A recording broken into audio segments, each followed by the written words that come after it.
Welcome to this exclusive Conversations with me, again, Jolie, the Health and Wellness Coordinator from Colors. My pronouns are he, she, they. I'm joined today with Layla, my lovely niece and a student at Temple University majoring in psychology. And they're going to introduce themselves now. What are your pronouns, Layla? My name is Layla Patterson. I use they, them, sometimes she, her, a little he, him. People don't do he, him often, but you know, just want to shout it out real quick. Shout it out. Yeah. Yeah, and also you're a community organizer. Would you like to talk more about, just briefly about like what kind of community organizing that you do? I'm a socialist, so I'm a member of the Party for Socialism and Liberation. I usually do work centered around university struggles, so talking about union strikes and whatnot.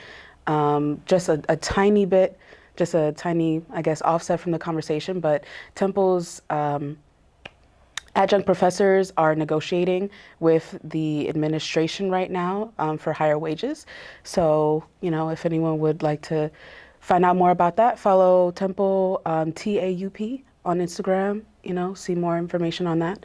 Or if you want to hear more about the Party for Socialism and Liberation, shameless plug, you know, always trying to recruit, Party for Socialism and Liberation, so PSL Philly on Instagram, or the Philly Liberation Center on Instagram to see more community events that are for free and for the community. Period. I know that's right.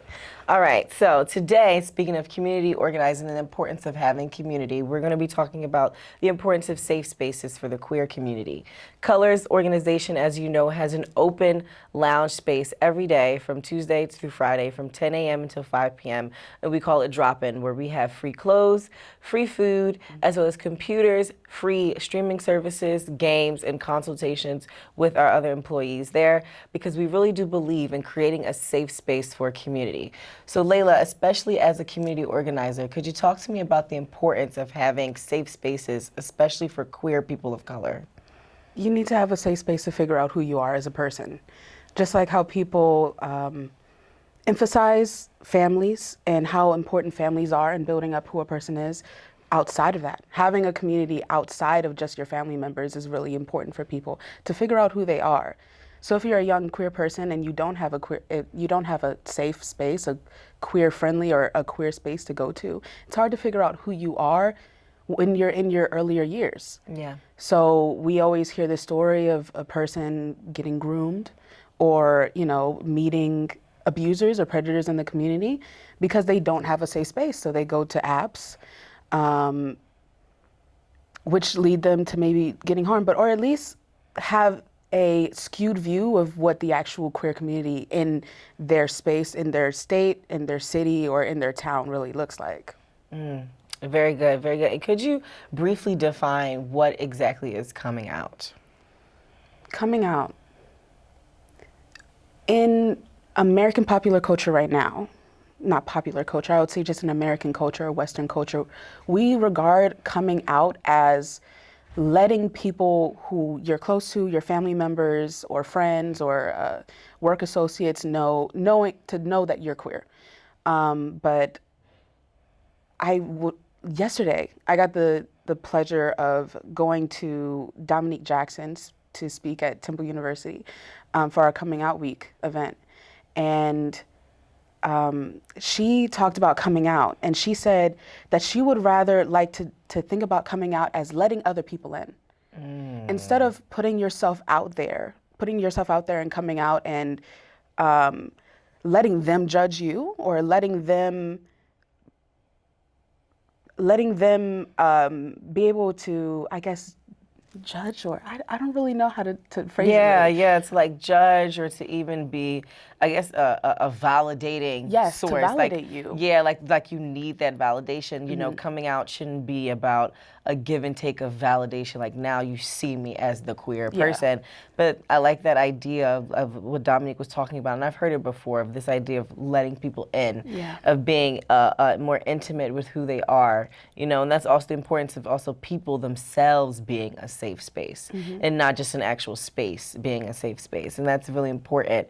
And I love Dominique Jackson. She's amazing. So it's really powerful to see her from where her career started years ago, where she was just trying to get her modeling career off the ground, and she was in New York. And I remember watching her on the reality TV show around trans models and her struggling with her identity and with trying to break into the industry. So it's really like amazing to see her at this point, and amazing to see all these queer people more visible now, especially queer Black people. So could you talk also about like how you have witnessed on your campus how certain safe spaces on your campus have made have just made an impact? Maybe if you have like a story or an anecdote. I can't speak to particular clubs. Well, I can. Notice, like, I have associates or friends. They are two Black queer women, Karis and Ebony. They started this club for Black queer people called Your Flowers Temple University. So Your Flowers to You, and it's really a beautiful space. It's full of Black queer women, and it's the premise for the name comes out of giving people their flowers before they're gone. Yeah. So I see safe spaces like that coming up. I hear people who are like alumni from Temple talking about how they just didn't have certain spaces. I find a safe space in my friends and the people that I'm around. I've been very lucky to be around beautiful, intelligent, kind, compassionate queer Black people.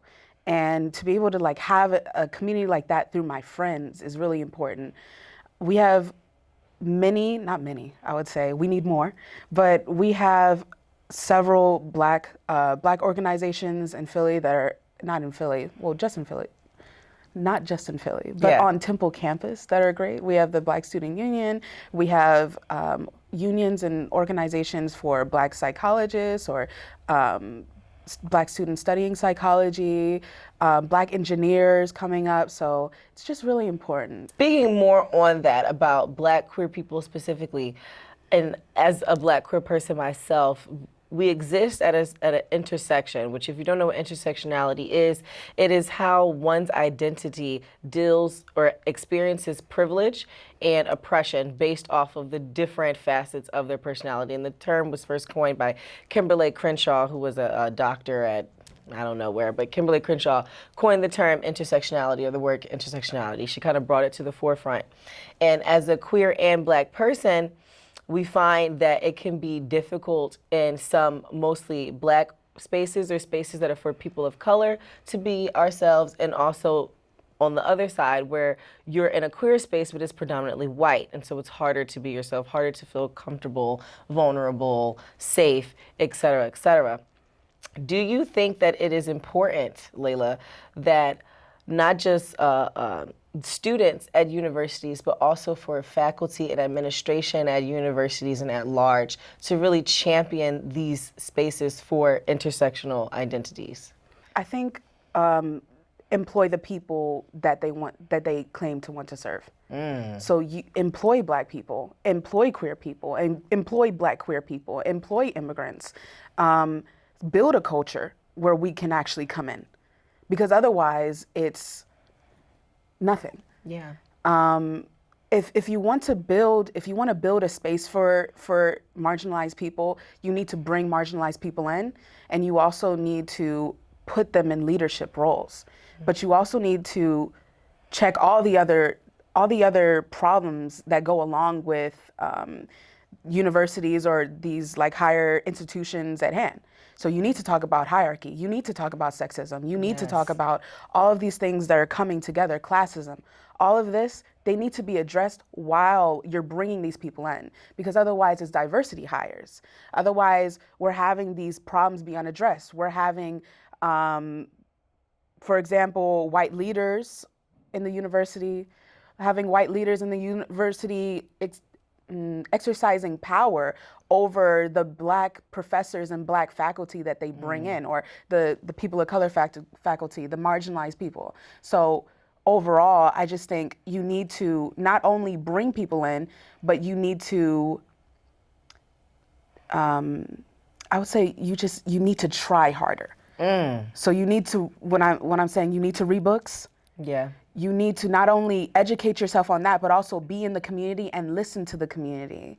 And that's how you actually bring like substantive change to an institution instead of just hollow change.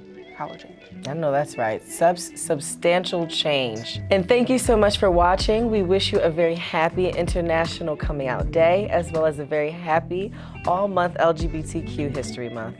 We thank you so much for watching and continue to stay safe.